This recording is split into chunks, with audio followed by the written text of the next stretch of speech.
उनको तो सब जानते ही हैं। गुड इवनिंग स्टूडेंट्स, या गुड आफ्टरनून, इवनिंग हो गई। शुभ सायं टू ऑल। दक्ष जी पढ़ें। Late us start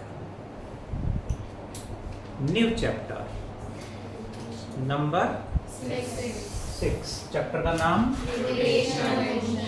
rotational motion.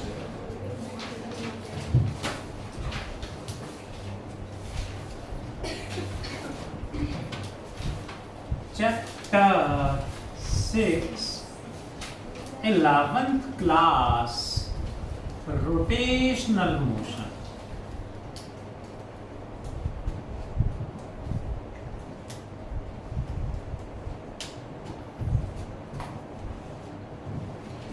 में we will talk about 4 main topics। क्या हो रहा है?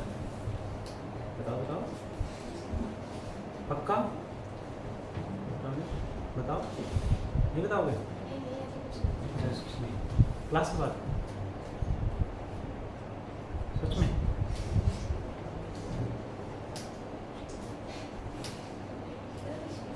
ठीक है। 4 टॉपिक्स इस चैप्टर में डिटेल में पढ़ेंगे। Centre of mass, moment of inertia, torque and angular moment. तो let us start with the first topic known as centre of mass. Centre of mass होता क्या है समझते हैं जरा। इस बॉडी में लाइक स्टाइलस में मास पूरे में डिस्ट्रीब्यूटेड है, हर जगह मास डिस्ट्रीब्यूटेड है, बट इसको मैं ऐसे बैलेंस करूंगा तो कहीं ना कहीं एक सर्टेन पॉइंट पे ये बैलेंस हो जाएगा, है ना मैजिक? So simple. इसका मतलब इसका सेंटर ऑफ मास यहाँ पे है, इसका सेंटर ऑफ मास यहाँ कहीं है। तो सारा मास यहाँ कंसंट्रेटेड है या अज्यूम करें? रियल में मास सारा यहाँ पे नहीं है, रियल में तो पूरी बॉडी में है, बट यहाँ पे होगा ऐसा हम इमेजिन कर लेते हैं, सपोज कर लेते हैं। What is centre of mass? A point और अ बॉडी? पॉइंट थोड़ा लेट आएगा, हाँ लेट आएगा, बताया था सर 1 घंटे पहले कॉल आ गया। पढ़े? हाँ, the point at which total मास, इनको देखकर ना स्पेशली कॉल करा था और चेंज हो गया वो कुछ प्लान। अच्छा देखो जरा please, centre of mass is a body और a point? Centre of mass is a point.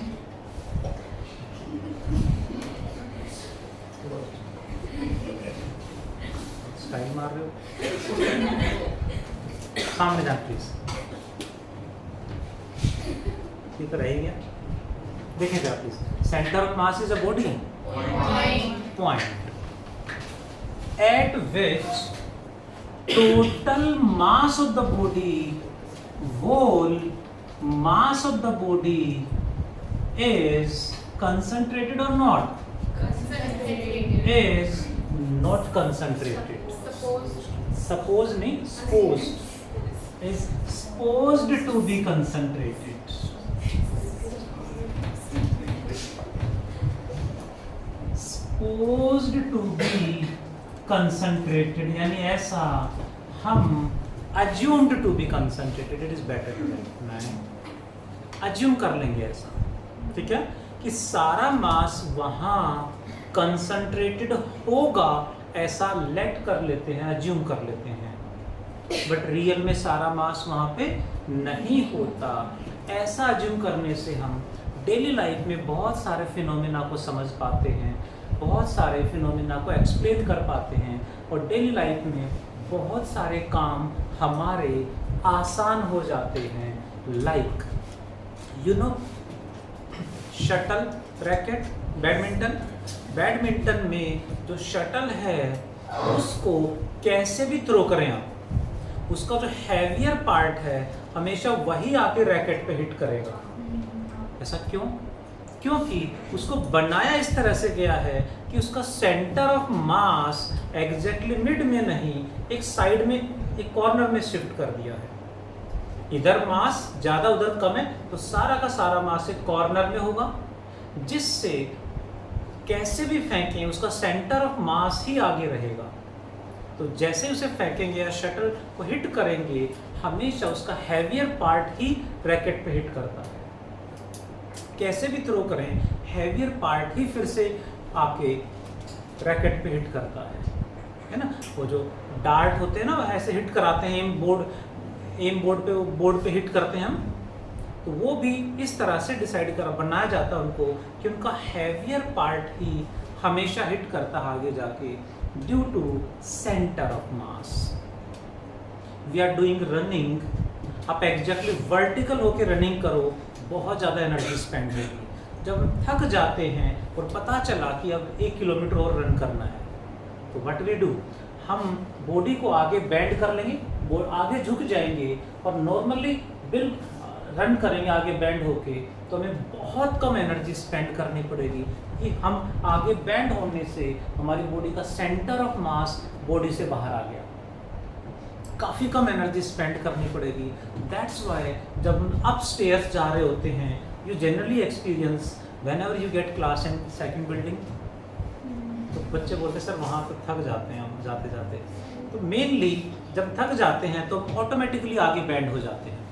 आगे बैंड करने से हमारी बॉडी का सेंटर ऑफ मास आगे आ गया, जिससे आपको कम एनर्जी स्पेंड करनी पड़ रही है, पैर उठा के रखना पड़ रहा है, बस पूरी बॉडी को नहीं खींचना पड़ रहा ऊपर, जिससे कम एनर्जी स्पेंड करनी पड़ती है। That's why in old age में एनर्जी कम हो जाती है बॉडी में, तो वो नॉर्मली हल्क थोड़ा सा आगे झुक जाते हैं, जिससे उन्हें डेली रूटीन एक्टिविटीज़ में मूवमेंट में कम एनर्जी खर्च करनी पड़ती है। जो गाड़ियाँ जिनकी हाइट ज़्यादा, जिनका सेंटर ऑफ मास ज़्यादा हाइट पे होता है, वो इजीली टर्न लेते टाइम इजीली टोपल कर जाती हैं, पलट जाती हैं। जिनका सेंटर ऑफ मास नीचे होता है, लाइक रेसिंग कार्स बिल्कुल ग्राउंड के टच करके चलती हैं और उनका सेंटर ऑफ मास बहुत ज़्यादा नीचे रखा जाता है। उनको कितना मर्जी स्पीड में टर्न ले लें, कितना ज़्यादा टर्न ले लें, वो टोपल नहीं करेंगी, पलटेंगी नहीं, स्किड कर जाएंगी, पलटेंगी नहीं। तो centre of mass daily life में बहुत जगह यूज़ होता है, हर जगह यूज़ होता है। हम डेली लाइफ में बहुत जगह पता ना होते हुए भी सेंटर ऑफ मास का कॉन्सेप्ट यूज़ करते हैं। यू नो सीसो में एक तरफ हैवी और एक तरफ लाइट स्टूडेंट बैठ जाएं तो बैलेंस नहीं हो पाता ना, तो कहाँ बैलेंस होगा, एक तरफ से पास आ जाएंगे, जो लाइटर और पास आ जाएंगे, कोई ना कोई एक ऐसा पॉइंट आएगा जिसपे centre of mass exactly axis पे आ जाएगा, फिर इजीली सीसो पे हम स्विंग कर पाएंगे। तो ऐसे बहुत सारे एप्लीकेशन है डेली लाइफ में जो सेंटर ऑफ मास के हम यूज़ करते हैं। ठीक है, तो पढ़े centre of mass. Centre of मास है क्या? अ बॉडी, अप पॉइंट जहाँ सारा मास सपोज टू बी बताइए अज्यूम्ड टू बी कंसंट्रेटेड। ठीक है, सपोज दिक्कत फिर अज्यूम कह सकते हैं, अज्यूम कर सकते हैं, रियल में नहीं होता। Like this is a circular ring, कड़ा जिसे कह देते हैं, इसमें मटेरियल कहाँ है, मास कहाँ है? All over the circumference. इसमें मास रियल में कहाँ डिस्ट्रीब्यूटेड है? सर्कमफ्रेंस पे, बट इसका सेंटर ऑफ मास कहाँ है? एट द सेंटर, जबकि सेंटर तो खाली कुछ है ही नहीं यहाँ पे, यानी सेंटर ऑफ मास बॉडी से बाहर है, बॉडी के मटेरियल से बाहर है। So centre of mass inside आएगा आउटसाइड आएगा? आ रहा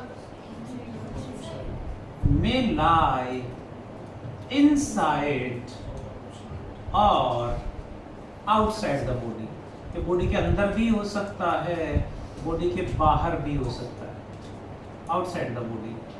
got it? Next, what do you mean by centre of gravity? इसको शॉर्ट में CG लिख देते हैं. What is centre of gravity? The point at which total mass की जगह total weight of the body is supposed to be concentrated. क्या लिखेंगे Srishti ma'am? The point at which total weight of the body is supposed to be concentrated. The point at which total मास नहीं wait. मास और wait में क्या अंतर Vanshika? Wait m into जी होता है. Got it? Mass is m kg में होता है, वेट m इंटू जी न्यूटन में होता है. Total weight of the body क्या लिखे आगे Hansika ma'am? Is concentrated. Suppose जरूरी नहीं, अज्यूम भी लिख सकते हो. इज अज्यूम्ड टू बी कौन सी? concentrated. That is, for most of the bodies, center of mass and center of gravity lie at the same point. Mostly body के लिए दोनों एक ही सेम ही होते हैं, अलग अलग नहीं होते. But bodies like Earth, जिनकी अपनी खुद की ग्रेविटी है, उनका centre of mass and centre of gravity अलग होते हैं, हो सकते हैं. लाइक ये है तो इसका centre of mass and centre of gravity same होंगे एक ही जगह पे. जिनकी अपनी खुद की ग्रेविटी नेग्लिजिबल है, ना के बराबर है, उनमें दोनों सेम है. बट बिगर बॉडी जिनकी अपनी ग्रेविटी, उनमें दोनों अलग अलग हो सकते हैं, जरूरी नहीं. Next, how will you find out centre of mass? Center of mass of two particle system. जो क्वेश्चन आएगा वो हमें इस पे आएगा कि दो पार्टिकल, उनका सेंटर ऑफ मास कहाँ होगा. देखें जरा, ये है y axis. What about this? ये z एक्सिस से ऊपर होगा. शो ऐसे करेंगे, इसको बोलेंगे क्या? Origin. A particle of mass m1 is lying at this point, जिसका पोजीशन वेक्टर क्या मान लें? r1 vector. कोऑर्डिनेट्स क्या मान लें? x1 y1 z1. Another particle of mass m2, position vector r2 vector and coordinates x2 y2 z2. इन दोनों का centre of mass must lie on the line joining their centers. दोनों के centre join करेंगे इस line पे कहीं ना कहीं होगा. कहीं भी हो सकता है, डोंट नो कहाँ होगा. हमने नेट कर लिया, सपोज कर लिया यहाँ होगा. मैंने मान लिया कि इन दोनों का सेंटर ऑफ मास यहाँ पे होगा, जिसका पोजीशन वेक्टर क्या मान लें? r vector. कोऑर्डिनेट्स क्या मान लें? x y z. तो न्यूमेरिकल में ये गिवन होंगे, ये निकालने होंगे. तो कैसे कैलकुलेट करेंगे? इसका छोटा सा डेरिवेशन है. आ रहा है तो करा दो, नहीं आ रहा है तो करा देता हूँ.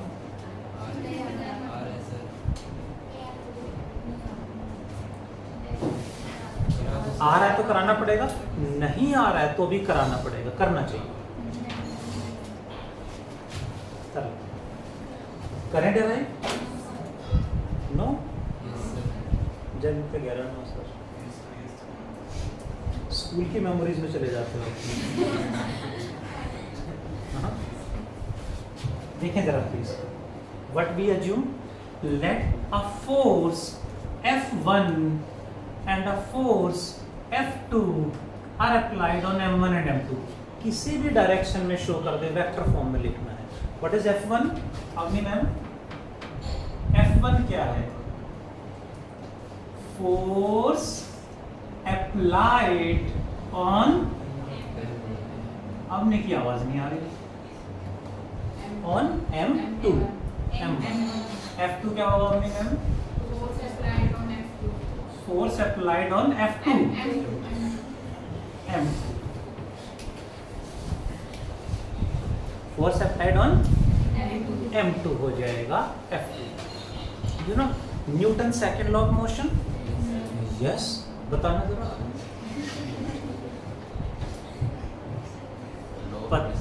हाँ नहीं,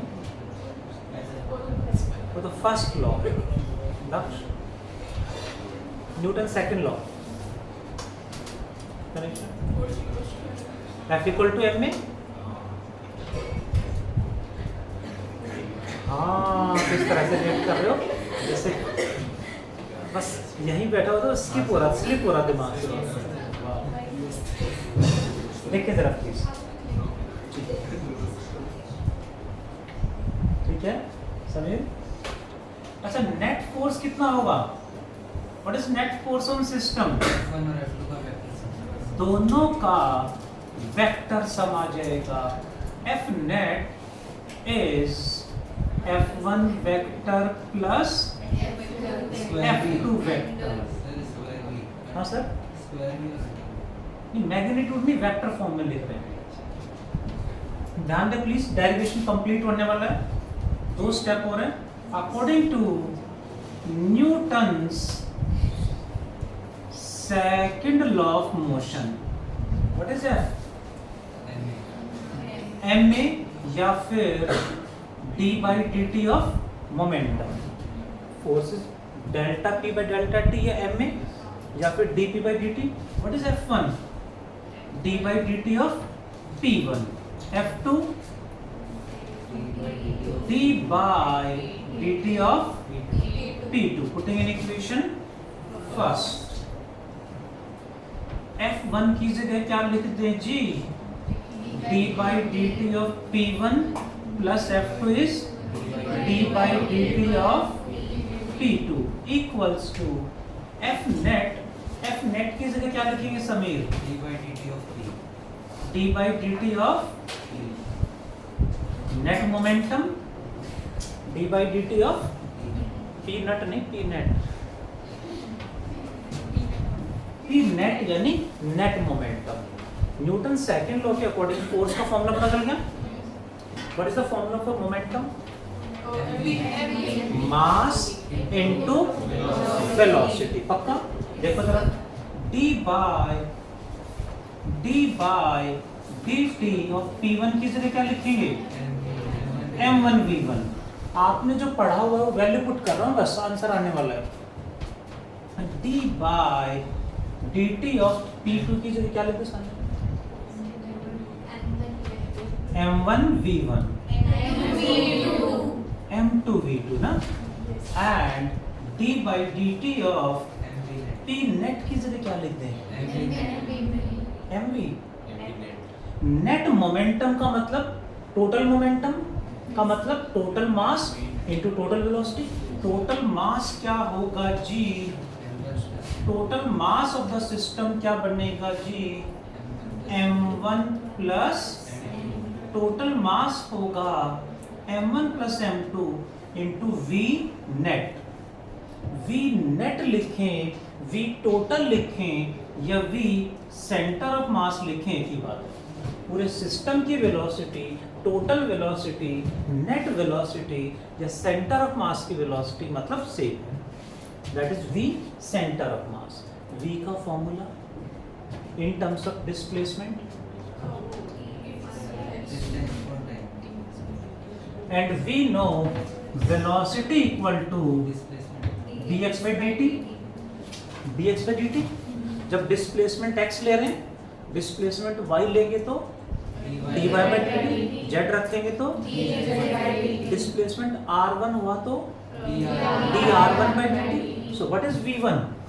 we are taking displacement in terms of r1 and r2, तो ये बन जाएगा d by dt of r1 vector। what is v2? d by dt of d by dt of r2 vector, putting in equation number 2. Second equation में put कर देंगे, we got the answer.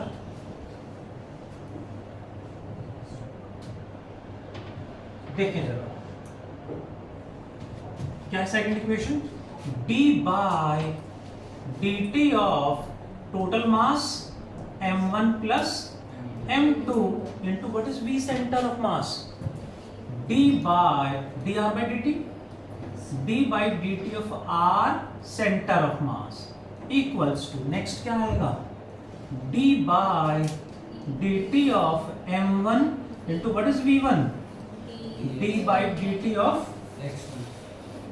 r1 vector, ये बनेगा plus आगे d by dt of m2 into d by dt of r2 vector. Value put करी है मैंने net force में सेकेंड लॉ ऑफ मोशन के अकॉर्डिंग dp by dt सब में लिखा, फिर मोमेंटम की वैल्यू पुट की mv सब में, फिर v की वैल्यू पुट की dr by dt, और ये d by dt यहाँ आ जाएगा, ये बनेगा d by dt into d by dt, d square by dt square into m1 plus m2 into r center of mass equals to d square by dt square. यहां से और यहां से common आ गया, क्या बचा ब्रैकेट में,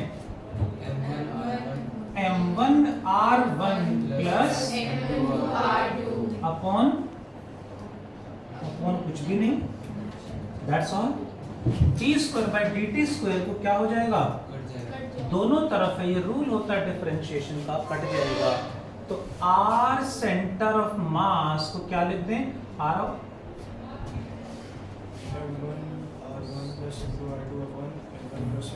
सुहानी मैम.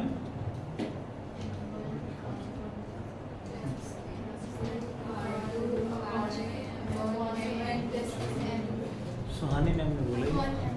अच्छा, आपने जो बोला था आपको स्कूल को सुनाई दिया था, बस ऐसे बोलना होता है ना, सुनाई दे यहाँ तक. अपॉन m1 प्लस m2, ये सेंटर ऑफ मास का फॉर्मूला आ गया, न्यूमेरिकल आया सेंटर ऑफ मास पे, तो इसी पे बेस्ड आएगा. डेरिवेशन छोटा सा है. फर्स्ट पार्टिकल का मास m1, position vector r1, second particle का m2 r2, सेंटर ऑफ मास का r वेक्टर मान लिया हमने. पहला step, net force is equal to F1 plus F2 according to Newton's second law of motion. F1 F is d by dt of P net, F1 is d by dt of P1, F2 is d by dt of P2. फिर P1 M1 V1, P2 M2 V2, P net d by dt of total mass into V center of mass. V1 V2 की value put की, तो यहाँ पे V1 की जगह dr1 by dt, V2 की जगह dr2 by dt, and V centre of mass की जगह d by dt of r centre of मास. ये स्क्वायर बन के बाहर आ गया, उधर भी दोनों तरफ कट गया, ये डिवाइड में चला गया. So simple.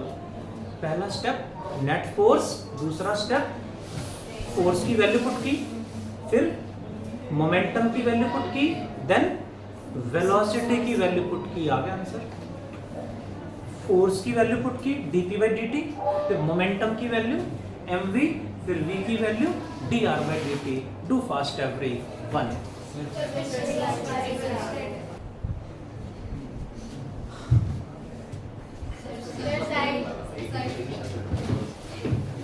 मेरी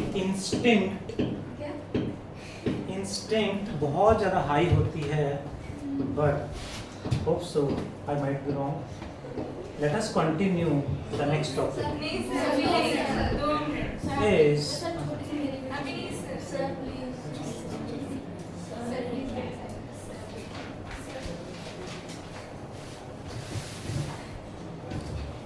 रहता है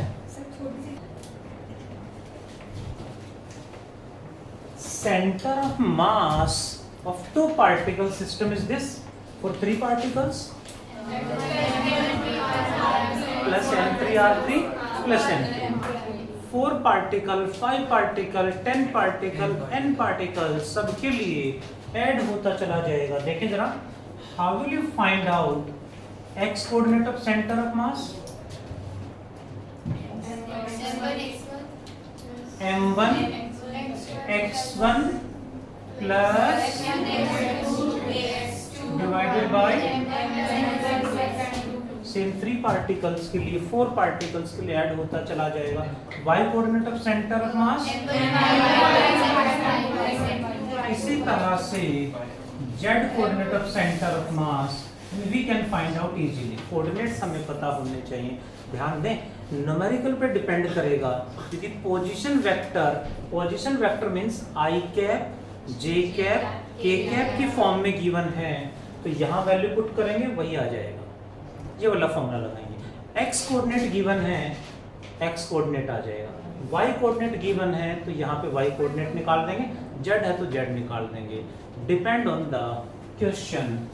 this is next position vector का फॉर्मूला आ गया हमारे पास, m1 r1 plus m2 r2 upon m1 plus m2।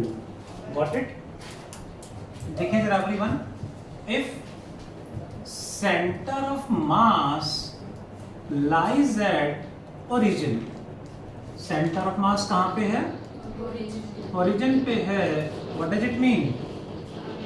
Origin पे है मतलब r vector becomes centre of मास जहां भी है उसको अपने ओरिजिन मान लिया, तो उसके कोऑर्डिनेट्स 0 0 0, उसका पोजीशन वेक्टर 0 हो जाएगा।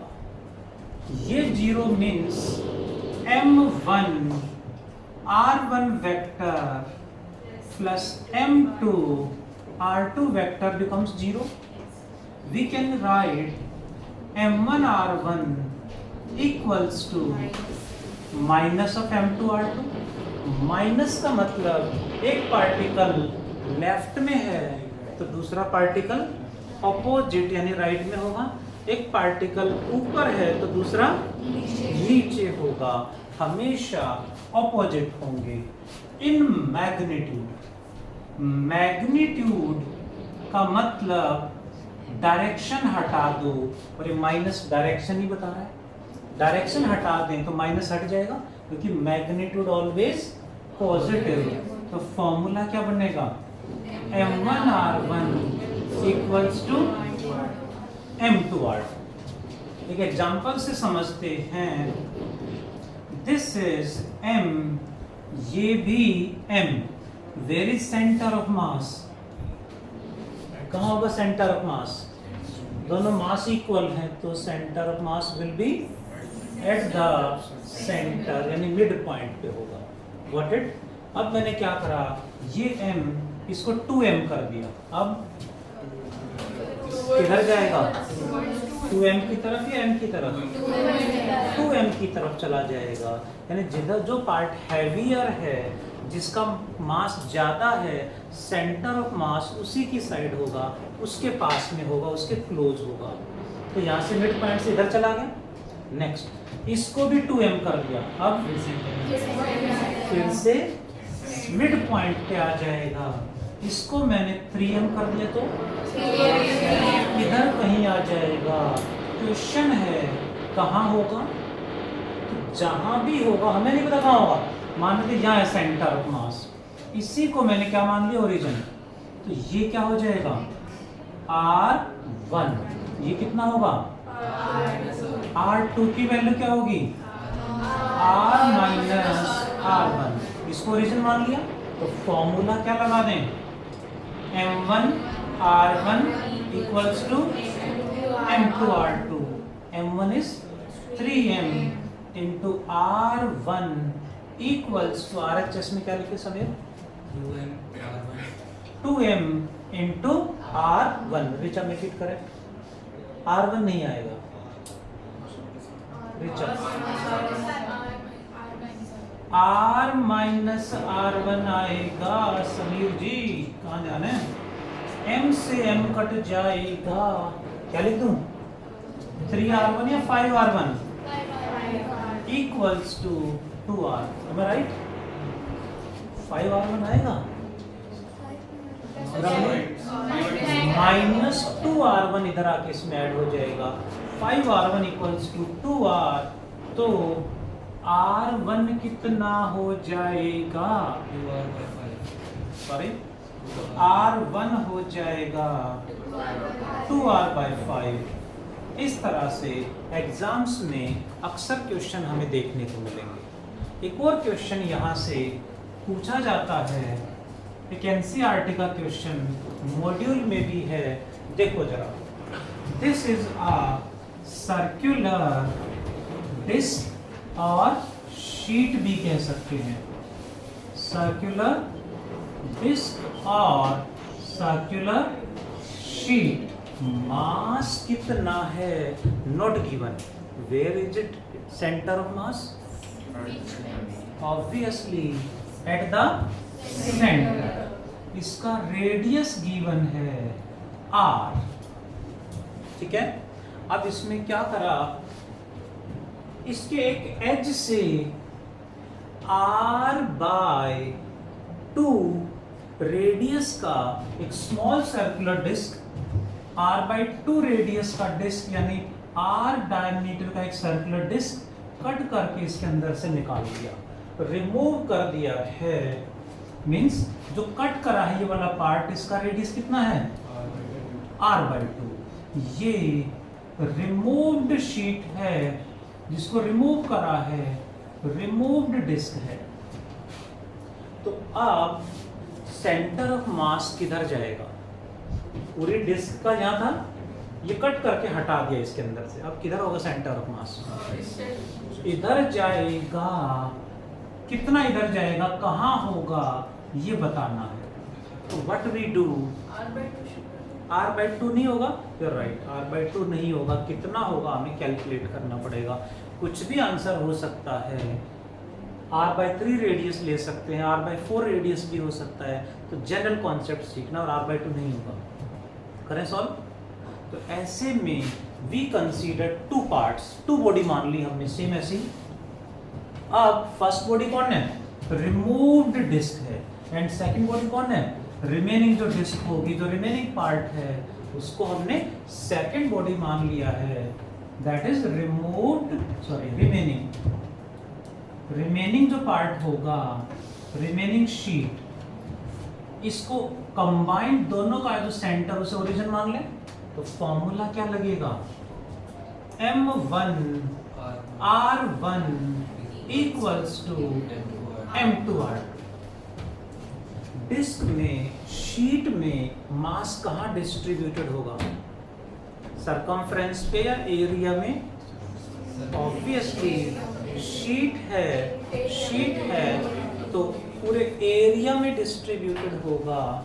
सो we can write a1 r1 equals to what is m1? Mass of removed disk. What is a1? Area of removed disk. m2 mass of remaining disk. Then a2 area of remaining disk or remaining sheet. करना है solve. Removed disc का area कितना है? जो remove कर दी disc, इसका area क्या है? g पाई इंटू रेडियस का स्क्वायर. रेडियस कितना है जयादित्य? r/2 का स्क्वायर, r²/2 4 इंटू r1. यानी ओरिजिन से कितना दूर है ये r1 की वैल्यू क्या होगी? r/2 equals to what is a2? Area of the remaining disk. कैसे निकालोगे? रिमेनिंग का एरिया कैसे निकालेंगे? Total area πr² minus removed area πr²/4. कितना बचेगा? 3πr²/4. 3πr²/4 into r2. कुछ कट रहा है? pi r square by 4 get cancelled. What is r2? r by 6 यहाँ से r by 6 इधर होगा. Most important question of centre of mass.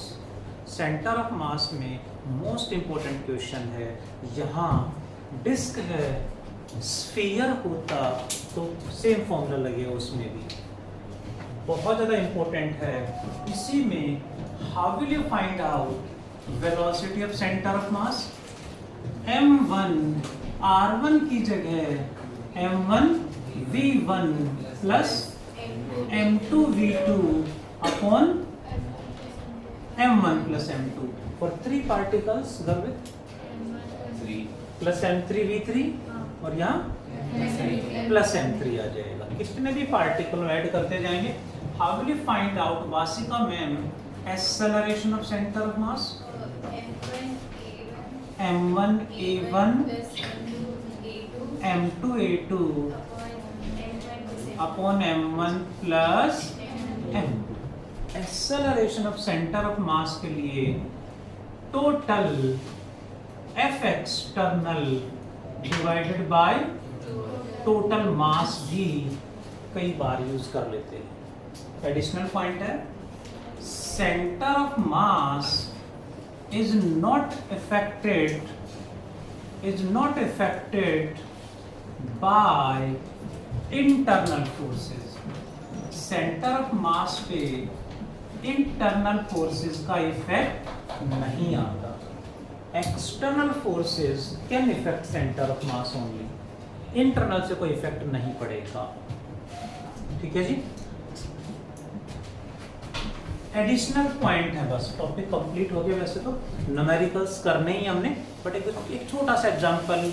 If you listen carefully, what is this? Circular ring.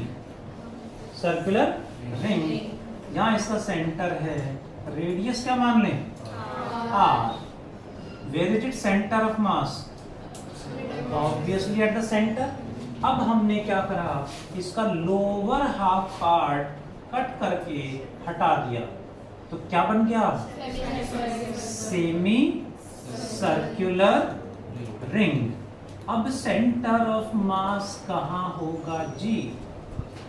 Centre of मास अब कहाँ होना चाहिए? नीचे से हटा दिया है, तो किधर जाएगा अब सेंटर ऑफ मास? ऊपर जाएगा. कितना ऊपर जाएगा? ये वैल्यू क्या होगी? That is 2r by pi.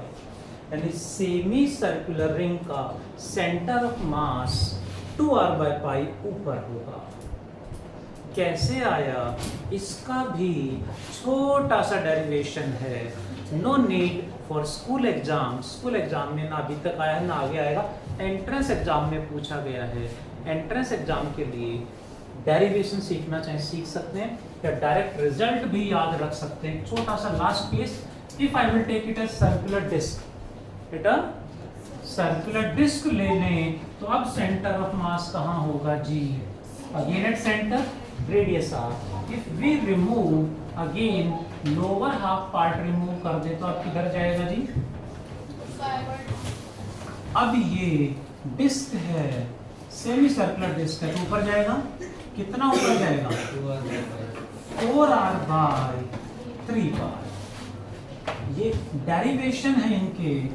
Semi circular disc. ऐसे ही hollow hemisphere, solid hemisphere, hollow cone, solid cone के भी सेंटर ऑफ मास हम सीखना चाहें सीख सकते हैं. कॉन्सेप्ट बिल्डिंग के लिए, एंट्रेंस के लिए.